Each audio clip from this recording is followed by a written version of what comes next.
This is a series of 100 films about Japanese foods I've eaten, and this is a film about how to get drunk in Tokyo on the cheap.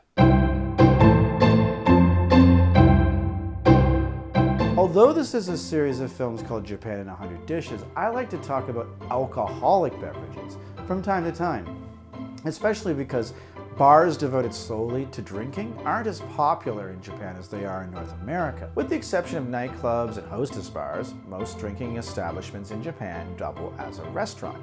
Now that doesn't mean Japanese people don't drink. Oh, they drink. Sumimasen. Sure, 30% of the population is allergic to alcohol, one drink, and the hangover sets in. However, the other 70% has volunteered to make up for this in spades. Sumimasen! So I had a lot of foreign friends in Tokyo, and like, say, my one friend from Denmark, there was this time he phoned me up and said, "Shane, I've been drinking too much black whiskey." You see, around the block from my apartment building was a dollar store, but just for groceries. All the food items had been packaged so that they cost $1. Regular groceries just downsized in packaging. They also sold 750 milliliter bottles of Nikka black whiskey for $8. And you could buy 2 liters of Coca-Cola for $2. So for $10 you could have quite the party. The Dane was just buying it a bit too often, I guess. One time, after living in Okinawa for a few months, the same Danish black whiskey friend came back with a bottle for me. It was awamori, an alcoholic beverage native to Okinawa. It has a strange, earthy flavor, too strong for most people to drink it straight, so you cut it in half with cold water, and it almost goes down like water. Let's be honest, liquor can be insanely cheap in Japan. Sumimasen! Sure, some items like wine can be pricey, especially those imported from Europe.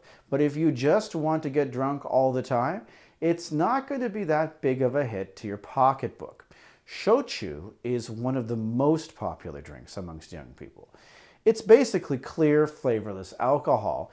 Sure, it looks similar to vodka, but it actually has even less flavor, if you can believe that. And it mixes with everything. Tea, fruit juice, CC lemon. Most izakayas offer an entire cheap cocktail menu based off shochu. Sumimasen! It's a little bit different from the Korean shochu, which is also clear but has a much stronger flavor. Wow, my friends love it. You can get drunk cheaply. Cocktails at bars in Tokyo can be pricey. Wow, my friends hate it. With all cheap alcohol, it's bad to drink straight from the bottles. Awamori tastes like dirt, and shochu is more like rubbing alcohol. And Nikka whiskey tastes like, cheap whiskey. Not to mention, cheap alcohol might turn you into a drunk. Note, I didn't say an alcoholic. An alcoholic can't stop. A drunk can stop when the price of booze goes up. Where can I get it? Everywhere. Every single convenience store. For shochu and Nikka whiskey? Sure. Awamori, on the other hand, it's really difficult to find. If you're in Tokyo, you'll want to try this place, Southern Window, an Okinawan restaurant in Shimokitazawa. It's great. We'll talk about the food in a later episode.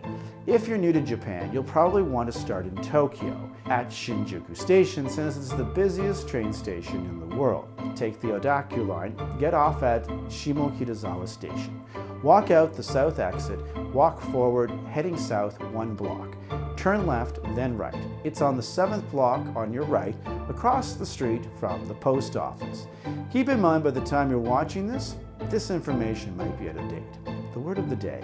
The word of the day is sumimasen.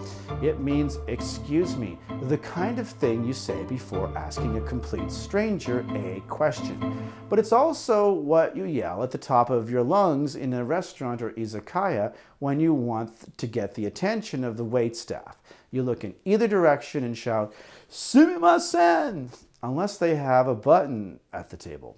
Then you just push that. As always, feel free to watch this film 10 more times and repeat along with me, or at least that's what I do. Until next time. So that's it until next time when we look at the sweetest seasonal sensation in Japan. So until then, sayonara.